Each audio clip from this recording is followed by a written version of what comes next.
j'espère que vous allez bien. C'est Monsieur Guy du cabinet de soutien scolaire à la pédagogie. Aujourd'hui, on va voir les vecteurs niveau seconde, première. Là, on va commencer par comprendre d'abord c'est quoi un vecteur, parce que pour parler de vecteur, il faut ces critères, c'est-à-dire parler du sens de vecteur, par exemple, là où il part et là où il va. Par exemple, là, on va dire de la gauche vers la droite, ou bien parler de la direction, par exemple, parallèle ou, voilà, donner une indication sur sa direction, ou bien parler de la norme. Donc, ça qui caractérise un vecteur. Par exemple, là, on pouvait avoir deux vecteurs, il y a ce V et U. Maintenant, les deux vecteurs sont sur la même direction parce qu'on va supposer qu'ils sont portés par des lignes parallèles. Donc, les deux sont sur la même direction, mais sont de sens opposé. Par exemple, U va vers la droite et V va vers la gauche. Donc, du coup, les deux sont de sens opposé. Maintenant, pour la norme aussi, on peut dire que U est plus long que V. Donc, on peut dire U peut mesurer 3 cm et V mesure 2 cm. Donc, dans ce cas, c'est deux vecteurs qui ne sont pas égaux parce que même s'ils sont sur la même direction, les sens et la norme sont différentes. Maintenant, comme quand dit-on que deux vecteurs sont égaux? Par exemple, on a un vecteur U ici, et là c'est 2 cm, et on a un autre vecteur V, et là c'est 2 cm.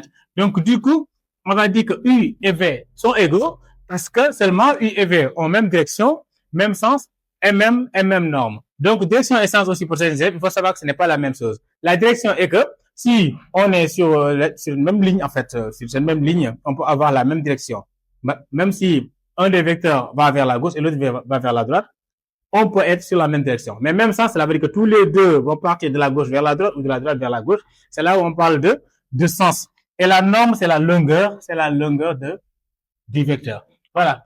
Donc ici, par exemple, supposons qu'on va sommer deux vecteurs. Il y a un vecteur U ici et aussi un vecteur V comme ça. Voilà. Là, on n'a pas de quadrillages pour pouvoir représenter exactement, mais quand même, on va donner l'allure. Donc là, on a deux vecteurs U et V. On peut me demander de faire la somme, c'est-à-dire de représenter U plus V, U plus V. Et dans ce cas, pour le faire, il y a deux techniques. Soit tu translates la vecteur, un vecteur, on peut le translater. Ce vecteur U-là, on peut le représenter ici. Par exemple, juste qu'il faut respecter la distance. Si c'est 2 cm ici, il faut que ça soit 2 cm là. Il faut aussi respecter la direction. Tous les deux doivent être parallèles. Mais aussi, il faut respecter le sens. C'est-à-dire, tous les deux doivent aller de la gauche vers la droite. Donc, si on respecte ça, le vecteur, on peut le translater. Maintenant, du coup, qu'est-ce qu'on va faire pour sommer les vecteurs U et V? On peut translater U et on va coller ça sur V. Ou bien on fait V, on le colle sur U. Donc là, par exemple, si je prends ça, c'est l'extrémité de V et je vais représenter U. Alors comme ça, même direction, même sens, même longueur. Je prends ce vecteur U là et comme je l'ai copié là. Et dans ce cas, maintenant, si je fais ceci, c'est simple. Là, il y a V et là U. Maintenant, c'est simple. Je n'ai qu'à fermer le triangle. Et comme ça, il va voir que là, c'est la somme U plus V. Voilà. Donc, autrement aussi, on peut faire ça. C'est-à-dire, il y a toujours le vecteur V qui est comme ça. Et il y a le vecteur U qui est là. Donc, je pouvais faire de telle sorte que les deux partagent le même point origine. Par exemple, le vecteur U, je vais le translater, mais je vais le mettre là. Et donc là, ça me fait le vecteur U. Dans ce cas, qu'est-ce qu'on va faire pour représenter cette somme de vecteurs? On va pas fermer le triangle, non, mais on va essayer de voir le parallélogramme que va former ces deux vecteurs-là. Par exemple, c'est comme si on prend le compas, on mesure ici, voilà, on va faire cette mesure-là.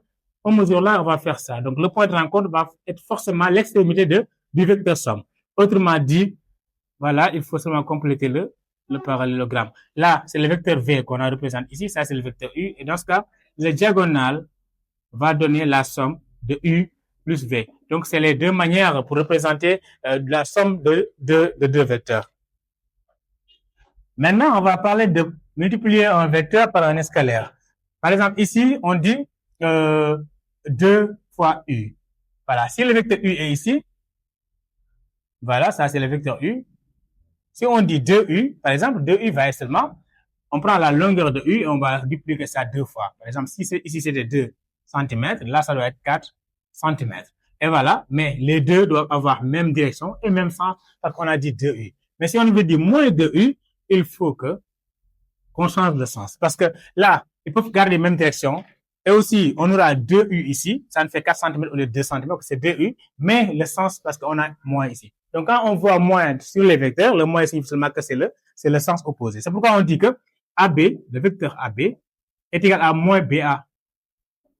Parce que AB, on part de A, on va vers B. Alors que BA, on part de B, on va aller vers A. Donc, forcément, la personne qui suit cette direction-là, c'est-à-dire A, B, et l'autre qui suit B, A, les deux doivent se croiser, mais restant sur la même direction. C'est pourquoi ce qui signifie ce signe moins là. Donc, on a deux vecteurs, mais deux vecteurs de signe de signes opposés. Donc ça, c'est quand on multiplie un vecteur par un S scalaire. Maintenant, on va parler des coordonnées de vecteurs. Par exemple, ici, regarde, on pouvait avoir A, un point A de coordonnées 2 et 5, et un point B de coordonnées 0, moins 2.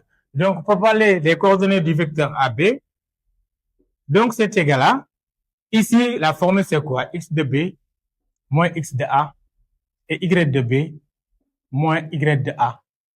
Autrement dit, il faut tout savoir que la dernière lettre moins la première lettre. La dernière lettre moins la première lettre. Donc, du coup, ici, ça va nous donner 0, moins 2 et moins 2, moins 5.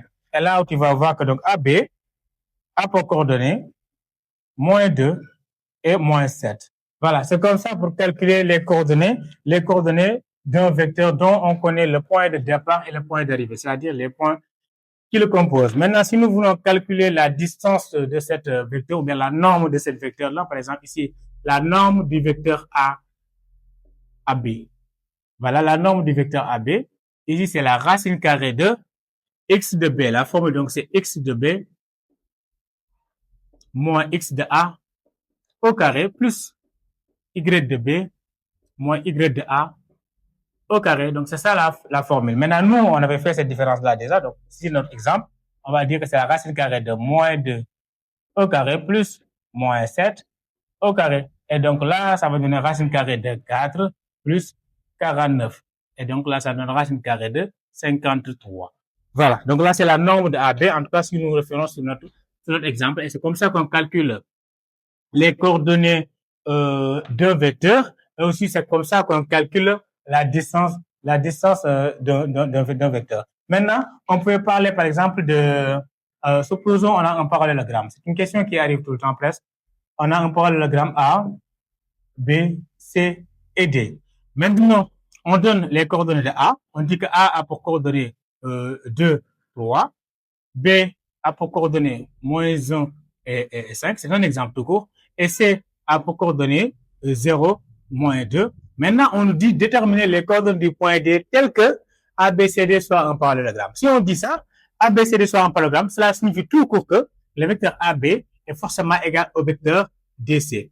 Parce que si AB est égal à DC, ça veut dire forcément que DA est égal à CB, ainsi de suite. Parce que de toute façon, l'égalité de deux vecteurs, comme je vous ai dit, c'est égal à même norme, même direction, même sens. Et donc, si c'est le cas, cette longueur-là sera identique à cette longueur-là, mais aussi, ça veut dire que ces deux côtés-là sont parallèles. Et si c'est le cas, forcément, ces deux longueurs-là vont suivre. C'est pourquoi, si on dit déterminer les coordonnées du point D tel que ABCD soit un parallélogramme, forcément, le vecteur AB doit être égal au vecteur DC. Donc, c'est ça la condition. Maintenant, on dit que deux vecteurs sont égaux si et seulement si aussi leurs abscisses sont identiques, mais aussi leurs ordonnées sont identiques. Donc, du coup, ici, on va dire, on va remplacer, malheureusement, moi, j'ai enlevé les valeurs, mais je vais donner encore par hasard. Ici, le A, je ne sais plus ce que j'avais donné, mais je vais dire, par exemple, 2 et 4. Maintenant, le B, je vais donner moins 1 et 3. Et le C, je vais donner 1 et 2. Voilà. Donc, je dois trouver le point, les coordonnées du point D tel que les deux vecteurs soient égaux. Cela veut dire que ABCD soit un parallélogramme. Et de ce fait, je vais chercher les coordonnées d'abord de AB. Voilà, comme je l'ai dit, X de B moins X de A. X de B, c'est moins 1, moins X de A, moins 2. Y de B, c'est 3, moins Y de A, c'est 4. Et donc là, ça va nous donner moins 3, moins 1. Donc, on a les coordonnées les coordonnées du vecteur AB. Maintenant, on va chercher les coordonnées du vecteur DC. Et dans ce cas aussi, on dit DC. Comme D, on ne le connaît pas, on va dire que D a pour coordonnées X et Y. On ne le connaît pas, on l'appelle comme ça. Maintenant, ici, ça va donner seulement X de C. Et X de C, c'est 1, moins X de D, qui est égal à X. Ensuite, 2 moins Y. Donc, voilà. C'est ça. Ensuite, qu'est-ce qu'on va faire? Comme je l'ai dit, deux vecteurs sont égaux si et seulement si leurs abscisses sont identiques et leurs ordonnées sont identiques. Donc là, je vais poser AB égale à DC. Cela veut dire quoi? Cela veut dire que moins 3 égale à 1 moins X. Et aussi, cela veut dire quoi? Cela veut dire que moins 1 est égal à 2 moins Y. Et donc là, je vais résoudre des équations afin de trouver X et Y. Voilà. Dans ce cas ici, on va avoir, ici on a on a 1 moins X égale à moins 3. Et donc, ça implique tout court que moins x égale à moins 3 moins ça fait moins 4, x égale à 4.